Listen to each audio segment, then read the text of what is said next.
আজ থেকে প্রায় ১৯ বছর আগে 4th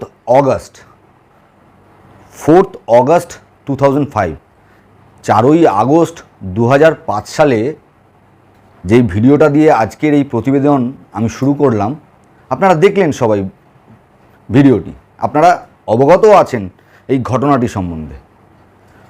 সংসদের ওয়েলে দাঁড়িয়ে তার বক্তব্য রাখার সুযোগ না পেয়ে, মানে মাননীয়া মমতা বন্দ্যোপাধ্যায়ের বক্তব্য রাখবার সুযোগ করে দেননি তৎকালীন স্পিকার। তৎকালীন ইউপিএ শাসিত সরকারের যিনি স্পিকার ছিলেন, উনি মমতা বন্দ্যোপাধ্যায়কে সুযোগ করে দেননি ওনার কথা বলবার জন্য। সেই কারণে উনি সংসদের ওয়েলে নেমে স্পিকারের টেবিলের উপরে ওনার হাতে যেই তথ্যের কাগজগুলো ছিল, মানে যেই বক্তব্য উনি পেশ করতে চেয়েছিলেন, সেই কাগজগুলোকে উনি স্পিকারের টেবিলের উপরে ছুঁড়ে মেরেছিলেন। আপনারা দেখলেন ভিডিওটি, আর এই ভিডিওটি দিয়েই আজকের এই প্রতিবেদনটি আমি শুরু করলাম। এবং বর্তমানে পশ্চিমবাংলা ঠিক কোন জায়গায় দাঁড়িয়ে আছে এই সমস্তটা নিয়ে আপনাদের সাথে আলোচনা করবার জন্য আজকের এই প্রতিবেদনটি আমি করতে চলেছি। নমস্কার, আমি রাজীব। আজকের এই গুরুত্বপূর্ণ একটি প্রতিবেদনে আপনাদের সকলকে অনেক অনেক স্বাগত জানাই। 2005 সাল মানে বাম জামানা। সেই সময় পশ্চিমবাংলায় আর কি যেই রাজনৈতিক দলটি বর্তমান শাসক দলের মতন তোষণ নীতি চালিয়ে যাচ্ছিল, সেই দলটার নাম হলো গিয়ে সিপিএম। তারা ওই সময় ক্ষমতায় ছিল। তারা সমানে লাগাতার অনুপ্রবেশকে প্রশ্রয় দিয়ে, মানে ভারতবর্ষের বুকে ভারতবর্ষের পড়শি দেশগুলো থেকে অনুপ্রবেশকে প্রশ্রয় দিয়ে আমাদের রাজ্যে অনুপ্রবেশকারীদের দিয়ে ভরিয়ে দিয়েছিল, মানে অনুপ্রবেশকারীতে ভরে দিয়েছিল। এবং তাদের সমস্ত রাইটস, মানে সমস্ত সুযোগ সুবিধা প্রদান করছিল তৎকালীন পশ্চিমবঙ্গ সরকার, মানে বাম শাসিত পশ্চিমবঙ্গ সরকার। এবং সেই বিষয়টা নিয়েই যে এইভাবে অনুপ্রবেশ হচ্ছে, এইভাবে অবৈধ অনুপ্রবেশ হচ্ছে পশ্চিমবাংলার বুকে, সেটা নিয়ে তৎকালীন স্পিকারকে উনি বলবার চেষ্টা করেছিলেন। ওনাকে বলতে দেওয়া হয়নি, তাই উনি ছুঁড়ে মেরেছিলেন স্পিকারের টেবিলের উপর ওই কাগজপত্রগুলো। এবং উনি তথ্য নিয়ে গিয়েছিলেন যে এইভাবে কোথা দিয়ে অনুপ্রবেশকারীরা আমাদের এই পশ্চিমবাংলা তথা ভারতবর্ষে প্রবেশ করছেন। ওনার কথা শোনেননি স্পিকার। আর ঠিক সেই কাজটাই, যেটার বিরোধিতা করেছিলেন মমতা ব্যানার্জি, আর সেই কাজটাই আজকে ওই বামেদের দেখানো ওই একই পথে দুর্বার গতিতে করে চলেছেন, মানে দুর্বার গতিতে ছুটে চলেছেন, এই একই কাজ করে চলেছেন আমাদের রাজ্যের বর্তমান মুখ্যমন্ত্রী মমতা বন্দ্যোপাধ্যায়। তো সেই জায়গায় দাঁড়িয়েই আমরা এই কিছুদিন আগে যেটা দেখলাম, যে মমতা বন্দ্যোপাধ্যায় বাংলাদেশ নিয়ে যেই ধরনের বিভ্রান্তিকর বক্তব্য প্রদর্শন করলেন ওই 21শে জুলাইয়ের মঞ্চ থেকে, সেটা কিন্তু এক কথায় মারাত্মক এবং ভয়ঙ্কর। কেননা উনি দাঁড়িয়ে বললেন যে বাংলাদেশের রিফিউজিরা যদি আমাদের দেশে আসতে চায়, আমরা তাদেরকে আশ্রয় দেব। উনি একটা উদাহরণও দিলেন, আমি দেখাবো সেই ভিডিওটা আপনাদেরকে, উনি ঠিক কী বলেছিলেন। উনি আবার একটা উদাহরণও দিলেন যে আপনার ওই আসামের বড়োদের নিয়ে একটা সমস্যা হয়েছিল। সেই বড়োরা কিন্তু অনেক দিন আলিপুর দুয়ারে ছিলেন। উনি বললেন যে এটা নাকি একটা আর কি আন্তর্জাতিক নিয়ম, যেই নিয়মের মধ্যে দাঁড়িয়ে আমি এই কথা বলতে পারি যে প্রতিবেশী রাষ্ট্র থেকে যদি কেউ পড়শি অঞ্চলে আর কি পাশের অঞ্চলে আর কি আশ্রয় নিতে চায়, তাদেরকে জায়গা করে দিতে হবে, এটাই নাকি নিয়ম। উনি আসামের উদাহরণ দিয়ে বলে দিলেন যে আলিপুরদুয়ারে নাকি অনেক দিন ছিলেন বড়োরা এবং উনি দেখাও করতে গিয়েছিলেন। মানে উনি এটা আগে থেকেই আজ করতে পারছেন যে বাংলাদেশ থেকে আর কি আমাদের দেশে আর কি আসবেন, বাংলাদেশ থেকে আমাদের দেশে আসবেন। কেননা আমরা জানি বাংলাদেশে বর্তমানে কোটা সিস্টেম নিয়ে একটা আন্দোলন চলছে। তো সেই কোটা সিস্টেম নিয়ে যে আন্দোলন চলছে তার জেরে বাংলাদেশে ভয়ঙ্কর অবস্থা। বাংলাদেশ সরকারকে কারফিউ পর্যন্ত জারি করতে হয়েছে, বাংলাদেশ সরকারকে রাষ্ট্রপতি শাসন পর্যন্ত জারি করতে হয়েছে দেশের সামগ্রিক পরিস্থিতিকে নিয়ন্ত্রণ করবার জন্য। বর্তমানে বাংলাদেশের সামগ্রিক পরিস্থিতি নিয়ন্ত্রণে এসছে শেখ হাসিনার সরকার, আওয়ামী লীগ পরিচালিত শেখ হাসিনার সরকার বাংলাদেশের পরিস্থিতি অনেকটাই নিয়ন্ত্রণ করে নিয়েছেন। অনেকটা বলতে আর কি পুরোটাই নিয়ন্ত্রণ করে নিয়েছেন এই মুহূর্তে দাঁড়িয়ে। কেননা আমরা গত দুদিন আগে শেখ হাসিনাকে দেখলাম এই আওয়ামী লীগের যে 14টি শরিক দল, সেই 14টি শরিক দলকে নিয়ে তারা একটি বৈঠক করে এবং সেই বৈঠকে তারা সিদ্ধান্ত নেয় যে বাংলাদেশে যারা এই উত্তেজনা সৃষ্টি করছে, এই নাশকতার ছড়াচ্ছে সারা সমগ্র দেশব্যাপী, সেই জঙ্গি সংগঠনগুলোকে নিষিদ্ধ করতে হবে। এবং তারা সিদ্ধান্ত নিয়েছেন এবং তারা দুটি সংগঠন, একটা জামাতে ইসলামী আর আরেকটি সংগঠনও তাদেরই ছাত্র সংগঠন, ইসলামী ছাত্র সংগঠন, এই দুটো নিষিদ্ধ সংগঠনকে, মানে এই দুটো জঙ্গি সংগঠনকে যাদের কার্যকলাপ আর কি জঙ্গিদের মতন নাশকতা তৈরি করে, সেই দুটো সংগঠনকে যারা বাংলাদেশে আর কি উত্তেজনা ছড়াচ্ছে, বিভ্রান্তি ছড়াচ্ছে, তাদেরকে কিন্তু বাংলাদেশের সরকার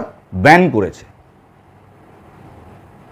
এই খবর হয়তো বা এই ধরনের কোনো খবর হয়তো আমাদের রাজ্যের মুখ্যমন্ত্রীর কাছে ছিল, তার জন্যই উনি আগেভাগেই বলে রাখলেন যে বাংলাদেশ থেকে যদি কেউ আমাদের রাজ্যের আসতে চায় রিফিউজি হিসেবে তাহলে আমরা তাদেরকে জায়গা দেবো। আচ্ছা আপনারা বলুন তো, মমতা ব্যানার্জি আর কি বোরোল্যান্ডের উদাহরণ দিলেন ঠিকই, কিন্তু মমতা ব্যানার্জি কি বোরোল্যান্ডের উদাহরণ দিয়ে কি এই কথা বলতে পারেন?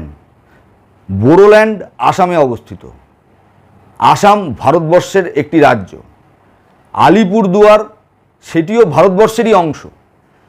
তাহলে ভারতবর্ষের একটি জায়গা থেকে অন্যত্র আরেকটি জায়গায় মানুষ অসুবিধায় পড়লে থাকবেন, এতে বলার কি আছে? এতেও তো কোনো আন্তর্জাতিক সীমানা লঙ্ঘন হচ্ছে না।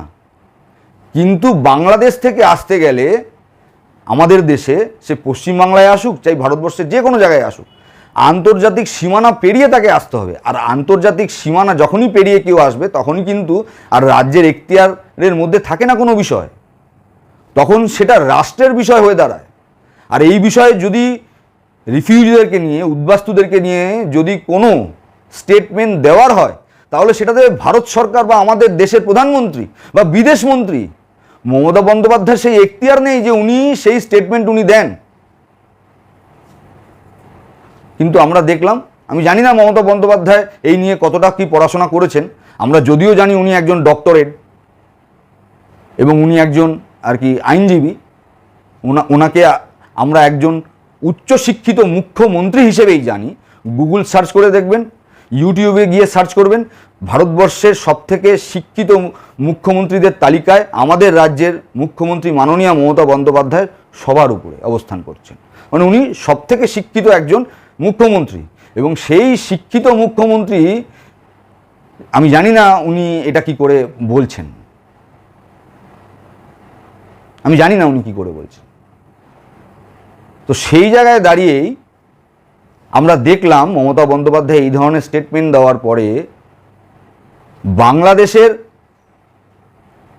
তথ্য সম্প্রচার মন্ত্রী তথা আওয়ামী লীগের যুগ্ম সম্পাদক নাসের মাহমুদ, জনাব নাসের মাহমুদ, উনি পরিষ্কার বললেন যে মমতা বন্দ্যোপাধ্যায়ের সাথে আমাদের সম্পর্ক অত্যন্ত ঘনিষ্ঠ সম্পর্ক, খুবই ভালো সম্পর্ক, কিন্তু উনি যেই ধরনের কথাবার্তা বলেছেন, উনি যেই ধরনের বক্তব্য রেখেছেন, এটা খুবই দুর্ভাগ্যজনক এবং বিভ্রান্তিকর।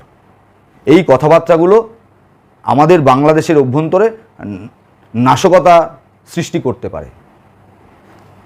এবং সে কারণে বাংলাদেশের তরফ থেকে উনি যেটা বলেছেন যে আমরা ভারত সরকারকে একটি নোট দিয়ে আমরা লিখিতভাবে জানিয়েছি আমাদের আপত্তির কথা। এবং তারপরে আপনারা আমাদের ভারত সরকারের পক্ষ থেকেও একজন প্রতিনিধি প্রেস বিজ্ঞপ্তিতে উনি জানিয়েছেন, মানে প্রেস কনফারেন্স করে জানিয়েছেন যে মমতা বন্দ্যোপাধ্যায় এই ধরনের বক্তব্য রাখতে পারেন না। আমি এই নাসের মাহমুদ সাহেবের নাসের মাহমুদ মহাশয়ের এবং আমি আমাদের ভারত সরকারের পক্ষ থেকে যিনি আর কি প্রেস কনফারেন্স করে এর বিরুদ্ধে মমতা বন্দ্যোপাধ্যায়ের বক্তব্যের বিরুদ্ধে বক্তৃতা করেছেন, যেই প্রেস কনফারেন্স করেছে সেইটা আমি আপনাদের সম্মুখে তুলে ধরব। কিন্তু আমি যেটা আপনাদেরকে বলার চেষ্টা করছি যে শেখ হাসিনা যেটা বললেন, মানে খুব ভয়ঙ্কর একটা অভিযোগ তুললেন শেখ হাসিনা, মানে মাননীয়া শেখ হাসিনা মহাশয়া যে একটা অভিযোগ তুললেন, খুব ভয়ঙ্কর মারাত্মক অভিযোগ। বামপন্থী বন্ধুরা যারা আর কি আমার প্রোফাইলে আছেন, যারা আর কি আমার এই ইউটিউব প্রতিবেদন দেখেন এবং আমার ফেসবুকে যারা আর কি বন্ধু তালিকায় আছেন তাদের কাছে, এবং আমার আর কি যারা বামপন্থী দাদা ভাইরা এবং বন্ধুরা আছেন, যারা আর কি সেকুলার দাদা ভাইরা এবং বন্ধুরা আছেন, তাদের কাছে আমি অত্যন্ত বিনয়ের সাথে আবেদন করছি আমার এই কথাবার্তাগুলো অত্যন্ত যত্ন সহকারে শুনবেন, অত্যন্ত যত্ন সহকারে শুনবেন। শেখ হাসিনা মহাশয়া একটি গুরুতর একটি ভয়ঙ্কর অভিযোগ করেছেন এই জেএমবি, মানে জামাতে ইসলামী এবং তাদের ছাত্র সংগঠন ইসলামিক ছাত্র সংগঠনের বিরুদ্ধে। বলতে গিয়ে উনি উল্লেখ করেছেন যে এই সংগঠনগুলো বাংলাদেশে আর কি জঙ্গি কার্যকলাপ করছে।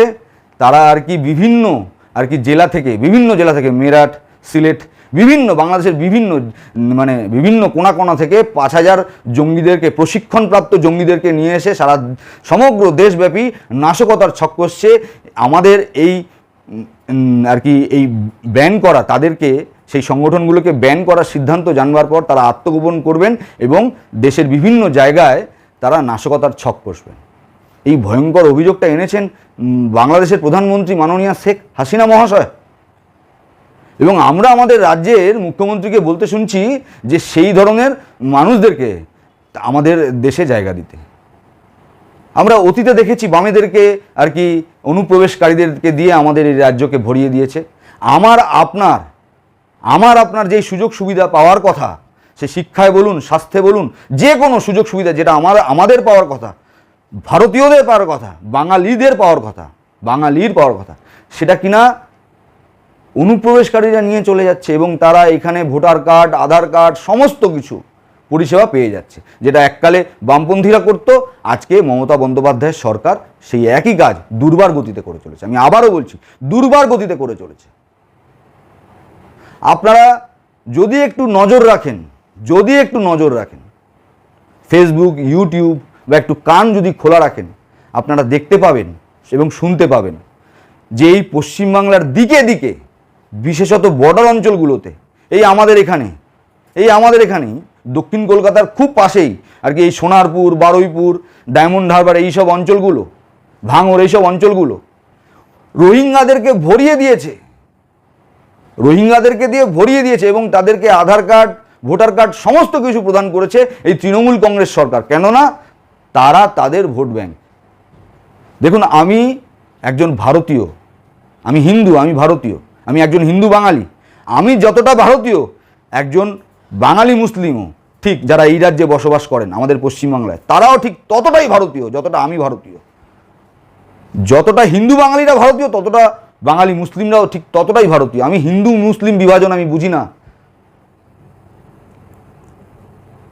পশ্চিমবঙ্গবাসী হিসাবে হিন্দু মুসলিম নির্বিশেষে আমাদের যেই পরিষেবা পাওয়ার কথা, সেটা কিনা রোহিঙ্গা এবং অনুপ্রবেশকারীরা নিয়ে যাচ্ছেন। এবং কেন নিয়ে যাচ্ছেন?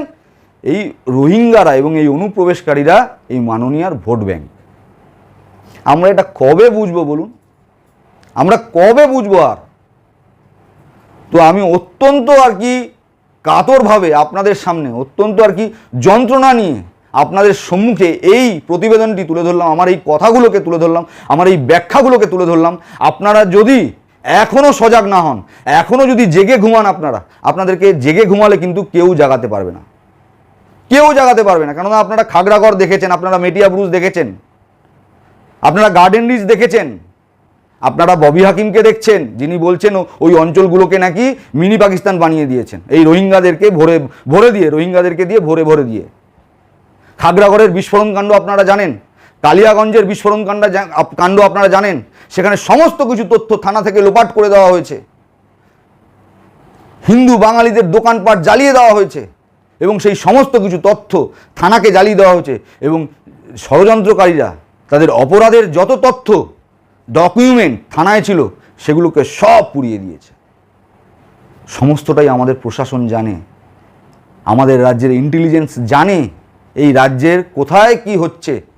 প্রশাসন, মমতা বন্দ্যোপাধ্যায় এবং আমাদের রাজ্যের ইন্টেলিজেন্স সমস্তটাই জানে, কিন্তু তথাপি তারা নির্বিকার এবং চুপ। কেন জানেন? একটাই কারণ, এক এবং অদ্বিতীয় কারণ, ভোট বাস্কের রাজনীতি, vote bank politics, appeasement politics, তোষণের পলিটিক্স চলছে এই বাংলা জুড়ে। এটা খুব দামি কথা আছে, জানেন তো, খুব দামি কথা আছে যে একজন রাষ্ট্রবাদী নেতা যিনি পরবর্তী প্রজন্মের কথা চিন্তা করেন, আর একজন রাজনীতিবিদ তিনি পরবর্তী ভোটের কথা চিন্তা করেন, ইলেকশনের কথা চিন্তা করেন। একজন যে রাষ্ট্রনেতা সে কিন্তু দেশের ভবিষ্যৎ নিয়ে চিন্তা করেন, পরবর্তী প্রজন্ম নিয়ে চিন্তা করেন, যেটা কিন্তু আমরা প্রচুর নেতাদেরকে দেখেছি। আমাদের এই ভারতবর্ষের অনেক নেতাদেরকেই আমরা দেখেছি যারা রাষ্ট্র নেতা হিসাবে পরিচিত, তাদেরকে কিন্তু দেখেছি আমরা ভবিষ্যৎ নিয়ে চিন্তা করতে, পরবর্তী প্রজন্মকে নিয়ে চিন্তা করতে। কিন্তু আমরা এই ধরনের নেতাকেও দেখেছি যারা কিন্তু ভবিষ্যৎ চুলোয় যাক, পরবর্তী প্রজন্ম চুলোয় যাক, আমি যেন সরকারে থাকি, আমি যেন গদিতে থাকি। আজকে আপনারা শুনলে অবাক হবেন, এই বাংলাদেশের যে 14টি যে দল নিয়ে যে আর কি 14টি আর কি শরিকি দল নিয়ে যে বৈঠকটি হয়েছিল, যেখানে আর কি এই দুটো সংগঠনকে আর কি জঙ্গি সংগঠনকে আর কি নিষিদ্ধ ঘোষণা করা হয়েছে, সেখানে দুটো বামপন্থী রাজনৈতিক দল, একটি আপনার শ্রমিক সংগঠন আর একটি সমাজতান্ত্রিক সংগঠন, মানে রাজনৈতিক দল, তারা পর্যন্ত সমর্থন করেছে যে না, এই ধরনের জঙ্গি সংগঠনকে নিষিদ্ধ করা উচিত।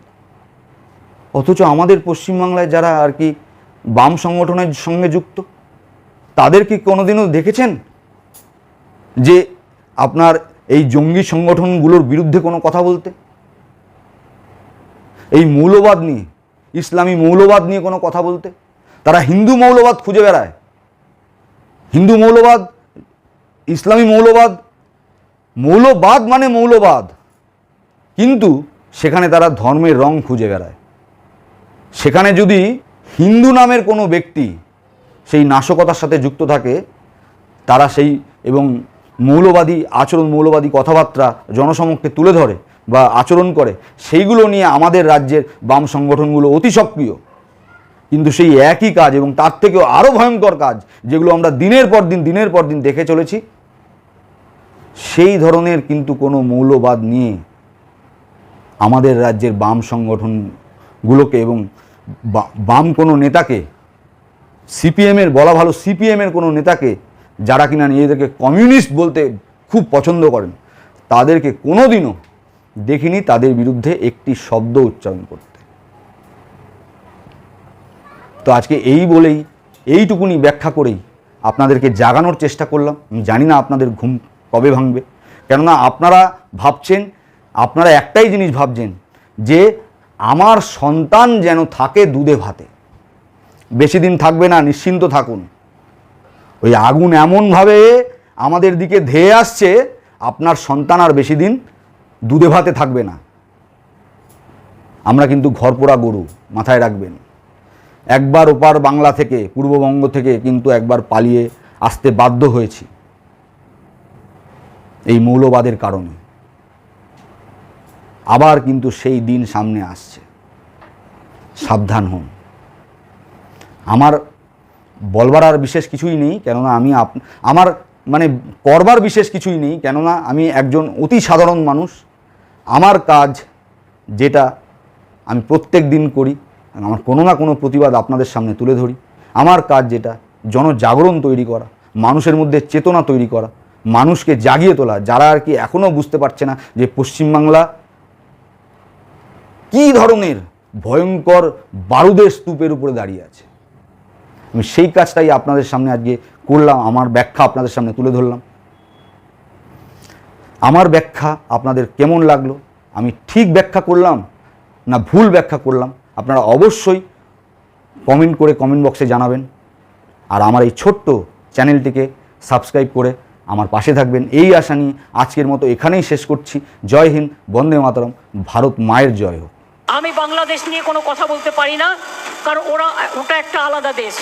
যা বলার ইন্ডিয়া গভর্নমেন্ট বলবে, আমি বলতে পারি না।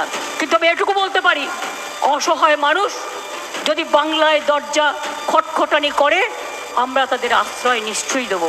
তার কারণ এটা ইউনাইটেড নেশনসের একটা রেজুলেশন আছে, কেউ যদি রিফিউজি হয়ে যায় তাকে পাশের পার্শ্ববর্তী এলাকা তাকে সম্মান জানাবে। যেমন আসামে একটা গন্ডগোল হয়েছিল বড়দের সাথে, আলিপুরদুয়ারে তারা দীর্ঘদিন ছিলেন, আমিও গিয়েছিলাম তাদের সাথে দেখা করতে। আমার এই প্রতিবেদনটি শেষ করতে চলেছি বাংলাদেশের তথ্য সম্প্রচার মন্ত্রী হাসান মাহমুদ এবং আমাদের ভারত সরকারের যিনি প্রতিনিধি মমতা বন্দ্যোপাধ্যায়ের ওই বক্তৃতার পর, বাংলাদেশ নিয়ে ওই বক্তৃতার পরে তারা যা বলেছিলেন সেই কথাগুলো দিয়েই, সেই ভিডিও দুটো দিয়েই আজকের আমার এই প্রতিবেদনটি শেষ করছি। দেখুন তাদের প্রেস কনফারেন্স। মান রেখেই বলতে চাই, তার সাথে আমাদের সম্পর্ক অত্যন্ত চমৎকার, ঘনিষ্ঠ, উষ্ণ। কিন্তু তার এই বক্তব্যে অনেকটা বিভ্রান্তি ছড়ানো হয়েছে এবং বিভ্রান্ত হওয়ার সুযোগ রয়েছে। সেজন্য আমরা তার এই বক্তব্যের ব্যাপারে ভারত সরকারকে ইতিমধ্যেই নোট দিয়ে আমরা জানিয়ে। I can confirm that we have received a diplomatic note, a communication from the Bangladeshi side protesting the comments made by Chief Minister of West Bengal. It is essentially on the lines that you would have seen in the reports that have come out today. Again, I would like to underline that under the 7th schedule, list 1, union list, item 10 of our constitution, the conduct of foreign affairs and all matters which bring the union into relation with any foreign country are the sole prerogative of the union government. We have had over 6,700 Indian students who've come back from Bangladesh. We've received excellent cooperation from the Bangladeshi government. Our High Commission has arranged for their safe and secure travel to the border crossing points or to the airport as the case may be. They also have several helplines, both our High Commission and our Assistant High Commissions. They are operating 24/7 helplines, and all the people who are there are students and are nationals. They can reach out to them and they have been rendering whatever assistance that has been requested.